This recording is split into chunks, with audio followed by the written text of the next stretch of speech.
everyone, welcome back to Creatively Crafted Life. This is Melanie and it's Paper Pad Monday. I think that's what I'm going to start calling it now.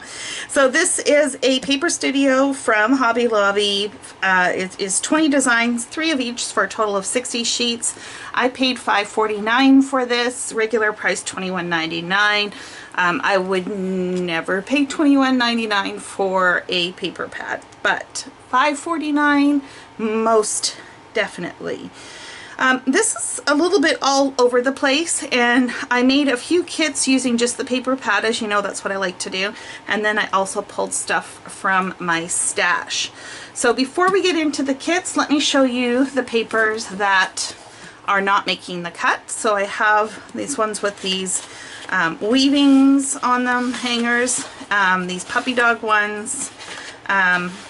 They're not making the cut. Now the paper weight on this one's actually decent. It's not like super thick, but it's not super thin either. So I will hold on to these and I will use the back sides because they are single-sided, so that I will use them for circumstances where I'm going to wallpaper or just, you know, do some mixed media and stuff like that. I will try my best to tell you where I pulled papers from if I'm able to.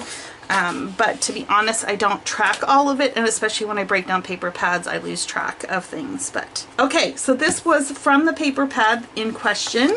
It's this really cute paper with all these little pots of flowers on it. Again, like I said, they are single-sided.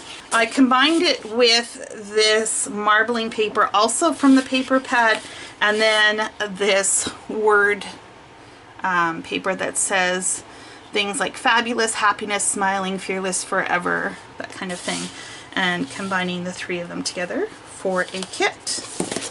This is one of the florals from the paper pad, combined it with the kind of coral red color in there, and then this brick also included in the paper pad. The brick will make a really great background, accent, and matting. From a dark floral to a light floral.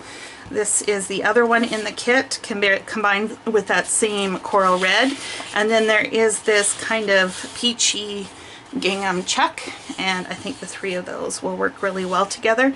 Now normally these 2 in and of themselves are too white, but when you add the darker color in between and break it up, I think it works really well. Same pattern paper. This time I combined it with the blue random dot. There is blue in this paper, but I have to admit a lot of the blue in this paper pad didn't really match this blue, which is kind of funny. But anyways, that blue did match, and then I combined it with a coral and red stripe. I thought this paper would make a really great layout talking about all the different friends that I have, you know, something about friendship. And so I was excited to be able to play with that.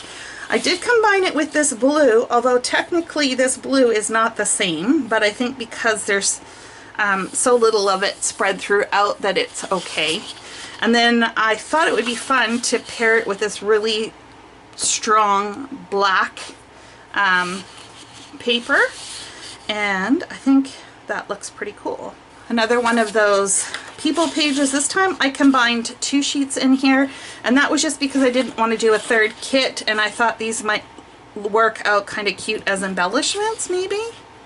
I don't know, we'll see. And then I paired that with the marble paper. Again, that would make a great background, and then the black and white stripe.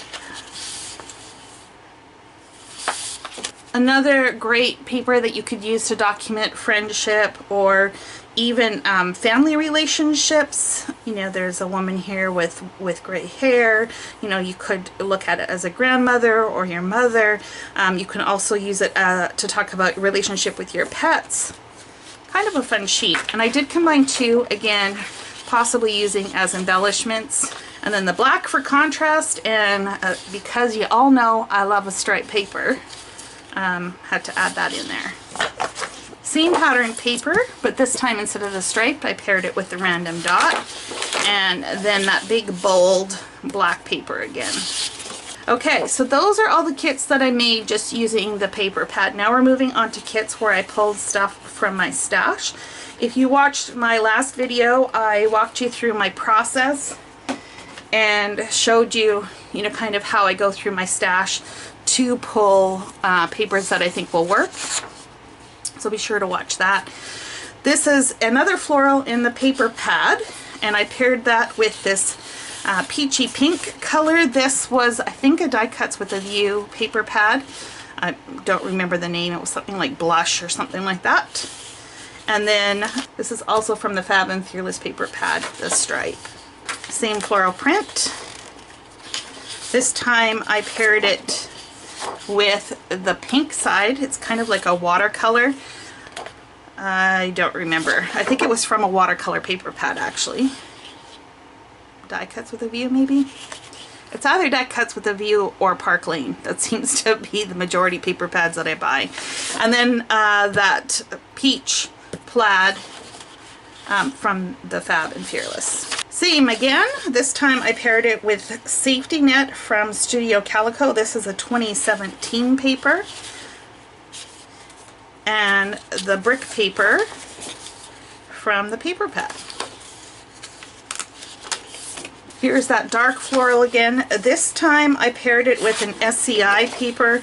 Oh my goodness, you guys. This was in a paper pad. I don't even know how old this is. It's old. It's old. It's like at least 10 years old, if not longer. And then that same plaid again. Same dark floral. This time with a geometric in that blush pink. Again, from a blush paper pad. And then I paired that with Echo Park dots and stripes. You could do either side. I did originally pair it with the white just to brighten it up a little bit. Here's that light floral, again with that kind of peachy pink color. This is from that same paper pad. All of these are from that blush paper pad. And then I thought it would be fun to do it with this dots and stripes gingham from Echo Park. There's a small scale and a larger. Both will work. Here's that fun little flower pot, which I paired with Simple Stories DIY Christmas Grinch Green, and I picked it for the green.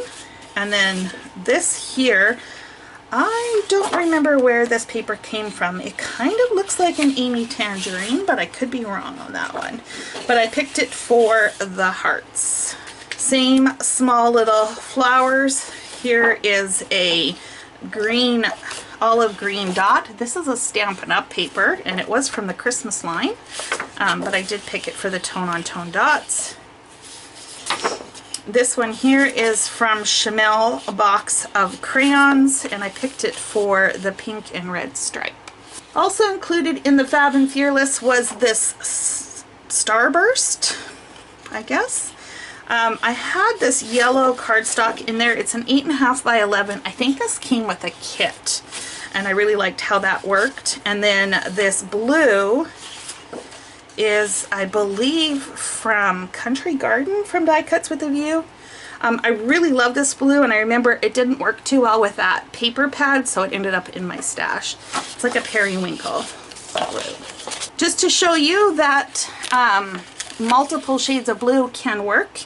So while that was a periwinkle, I decided to pair that same one again with this more of a denim blue. This is from My Mind's Eye Confetti, a kaleidoscope collection. It's called Parade Memory Polka Dots in light blue paper. This is from 2007. Is old, people. On the other side is this red, which also works really well with here. So this is a two for paper, but I picked it for the blue. Another dots and stripes from Echo Park. I love this paper, like this pattern paper. They do sell it in different colors, and I think it's a good staple if you're building up your inventory. Starburst again. This time I paired it with this red.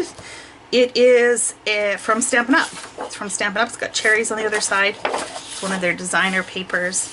And then a Felicity Jane signature pink. And then what is left are items that are going into my stash. So I did not use this big leaf print, so I've got all 3 of those. I have one of the marble. There's that blue again. Brick. Still had one of those mosaics. And shockingly, I know, I still had 2 black stripes, black words, and I did not use any of the black marble. So all of these will be making their way into my regular colored stash. So that is it for Fab and Fearless from Paper Studio. Thank you so much for joining me. I appreciate that you stuck it out all the way to the end. Let me know below what you thought of this paper pad, and until next time, happy crafting.